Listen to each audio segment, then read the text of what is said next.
evening, it's 6 o'clock. Welcome to News at 6 from the studios of Big Family Radio here in Accra. Coming up in the next 15 minutes.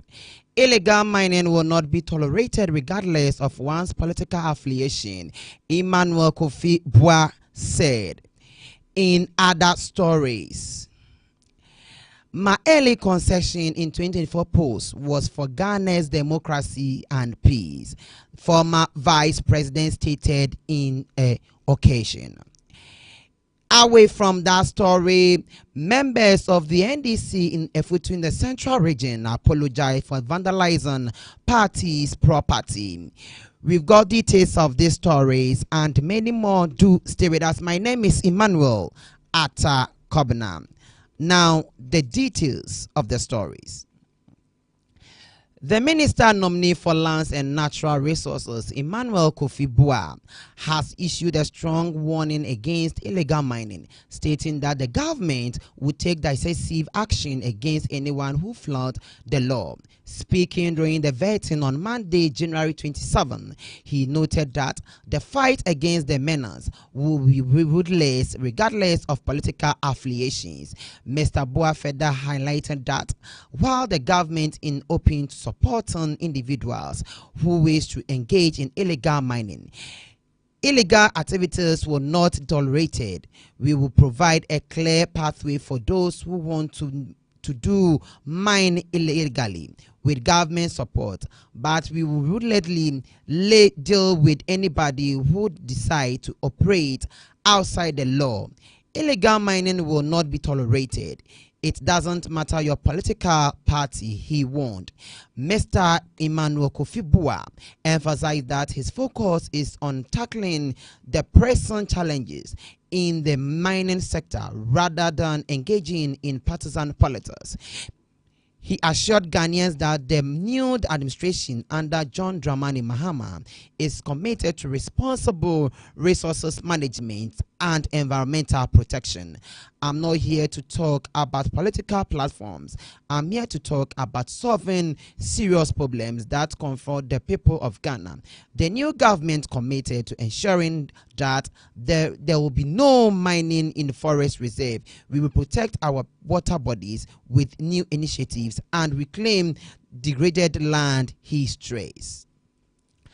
Away from that story, the minister nominee for the Lands and Natural Resources, Mr. Emmanuel Kofi Boah, has emphasized that there is no doubt about President John Dramani Mahama steadfast committed to eradicating illegal mining, stressing that the government's ongoing effort to address the issue are both serious and resolute. Speaking during his vetting on Monday, January 27, Mr. Boah reaffirmed that President Mahama is consistently shown a clear and determined stance on tackling illegal mining, noting that the government actions are aimed not only at curbing the practice, but also at noting that the government actions are aimed not to curbing the practice, but also at restoring the environment.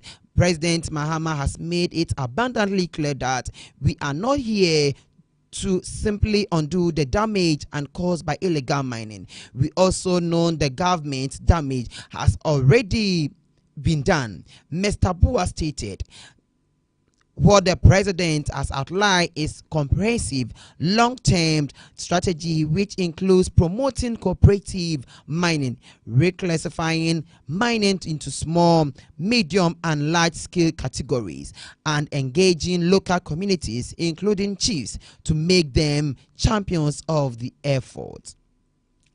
Now, in other stories, former Vice President of the Republic of Ghana, Dr. Mahmoud Bawumia, has explained that his early concession in 2024 presidential election was made in the supreme interest of Ghana's democracy and peace. Speaking on January 27, during his disclosure on democracy, governance and political integrity in Nigeria, Dr. Mahmoud Bawumia reflected on the event that led to his decision, highlighting the importance of maintaining national stability during electoral processes.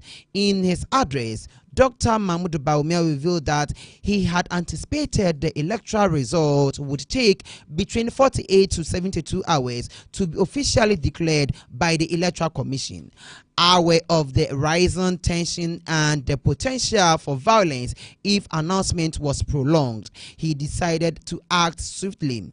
I was cognizant of the tension and potential violence that could result if there was a long drawn out process of announcing the result. Indeed, the tension had begun to mount, he said.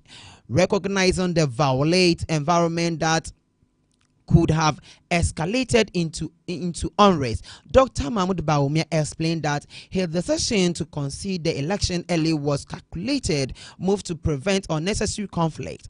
I therefore took the decision to hold a press conference at 9 a.m. the next morning to concede the election to my opponent even before the EC had announced any collected official result. He stated the former vice president concession came as part of his broader commitment to safeguarding the integrity of Ghana's democratic process.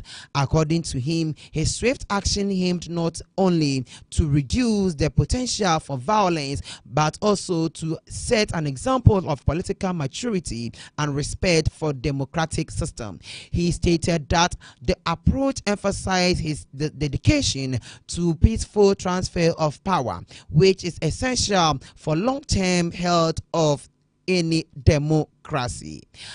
Moving on to another story.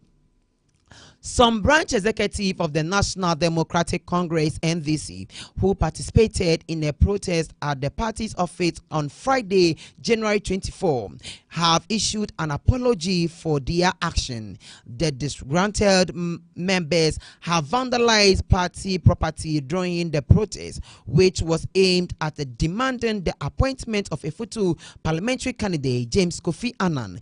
In their apology, the group expressed regret over the actions, acknowledging that their conduct was inappropriate. They admitted that a more diplomatic approach should have been used to voice their concern instead of resorting to the protest, which resulted damage of properties and items.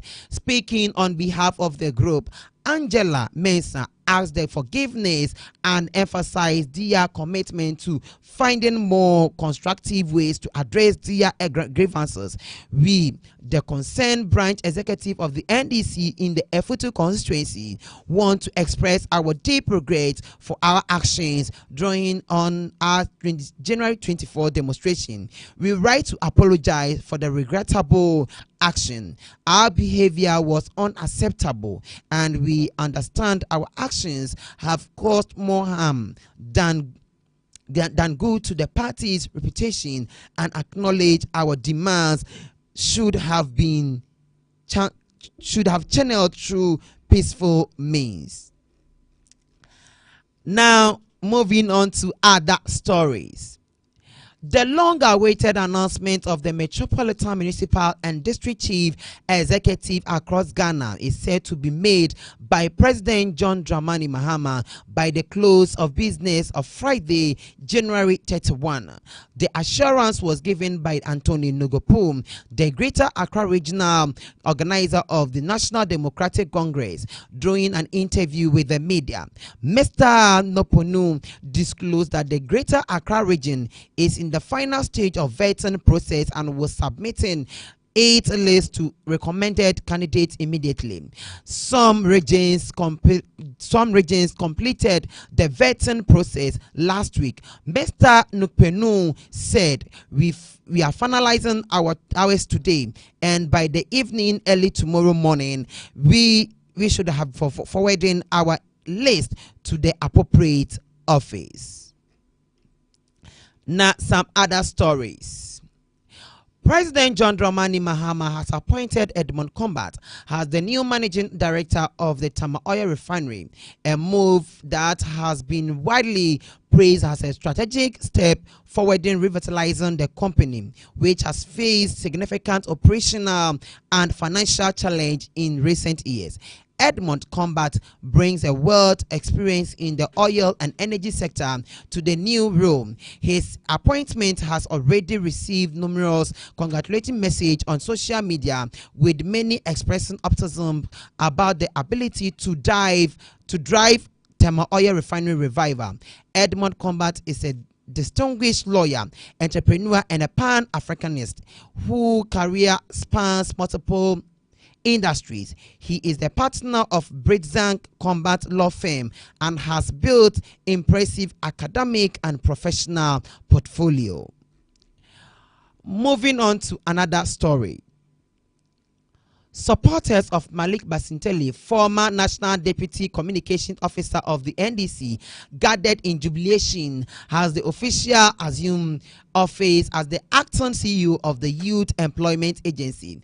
The celebration was marked by motorcycles, hosting congratulatory banner, aimed cheers, applause, and Jama songs, filing air parties, loyalists, and staff warming welcomed Basintelli, celebrating the start of the new chapter in his public service journey. The outgoing CEO, Kofi Bam Ejapon, formally introduced Basintelli to the staff.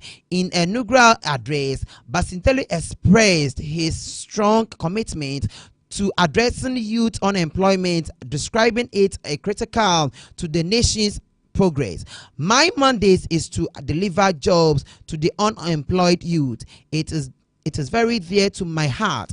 It is my remain unemployed, we the unemployed one, all risk, he said. He also emphasized the importance of integrity and focus in achieving the agency's goals.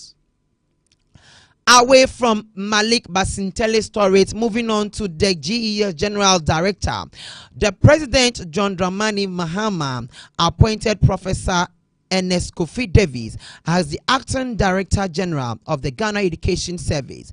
Professor Davis, who is the Provost of the College of Education Studies at the University of Cape Coast, UCC, succeed Dr. Eric Nkansa, who held position October 2022 under the administration of former President Nana Addo Dankwa Akufo-Addo. The appointment was confirmed by the Ghana Education Service via a post on Facebook page, alongside congratulatory message for the new appointee. Professor Davis holds a Doctor of Philosophy in Mathematics Education from the Monarchs University in Australia.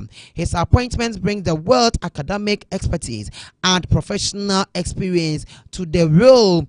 He has been recognized as a Canadian African Diaspora Fellow, a prestigious honor given to scholars who make notable contribution to the education has research in Africa. As a prominent member of the Ghana Mathematics Association, Professor Davis has been an advocate for excellence in mathematics education across Ghana. Now moving on to the northern part of Ghana, several people have reportedly been injured in properties destroyed in a violent clash in Gama Nubiki in the Bongropungu district in the northeast region. Reports indicate that the incident was triggered by conflict between Nanduki Terib and Men Tehib over chieftaincy titles. The two clans have traveled to Bendi in the seat of the Biprambana and the paramount chief of the area for a schement ceremony. Some of the commuters caught up the shooting incident sustained gunshot wounds, while others attempt to flee were also injured. In a related development, several houses and properties have been ablaze, displacing many injured. Let's move on to the camp of the National Communication Authority. Some individuals believed to grassroots of the governing NDC have gathered at the headquarters of the National Communications Authority to protest appointment of the new Director General. In response, the Ghana Police Service has deployed heavy security personnel to the facility to prevent any political clashes damages. Last week, the National Communication announced appointment of Reverend Engineer Edmond Yonchi Fianco, the Acting Director General of the National Communication Authority. However, the news has not been well received by some aggrieved party members, leading to the protest at the National Communication Office. According to the angry supporters, the appointee worked against interest of the NDC when they reportedly led group of the National Communication Authority officials to close down some pro-NDC radio station. Now, our final story. 3 people have been reported dead in Aguna West Municipality following the outbreak of the cholera Aguna Sredo and surrounding town in the central region about a week ago. Of 200 suspected cases reported, 11 have been confirmed as cholera by officials from the Sredo Municipal Government Hospital. Mr. Simon Asari, the Aguna West Municipal Coordinating Director, made the announcement at the stakeholders meeting in Sredo. He explained that the diseased individuals were among the 11 confirmed cholera cases, according to the report from a municipal health directorate. The assemblies has taken swift measures to curb the spread of disease. Mr. Asari told the meeting that numerous suspected cholera cases had been reported from Aguna Nyakrom, with Aguna Nkum identified as the in epicenter. The meeting attended by chiefs, municipal assemblies, representatives from the 2 main political parties ruling NDC and opposition party NPP, market women, civil society organizations, media practitioners, and drivers union. He assured the assemblies would collaborate with health officials to eliminate the cholera outbreak from the municipal completely. Well, and that brings us to the end of news at 6 from the studios of Big Family Radio. Many thanks to our sponsors, Center for Trade, Big Family Multimedia Institute, Trustees Network Group, and Big Family Multimedia Institute and BFM Store. Also thanks to my producers, Akosia Adepa and Abna Papebi. I am Emmanuel Atta Kobna. Thanks for being with us. Enjoy the rest of our programs. You are listening to Big Family Radio. Big Family Radio. Obiase Eye.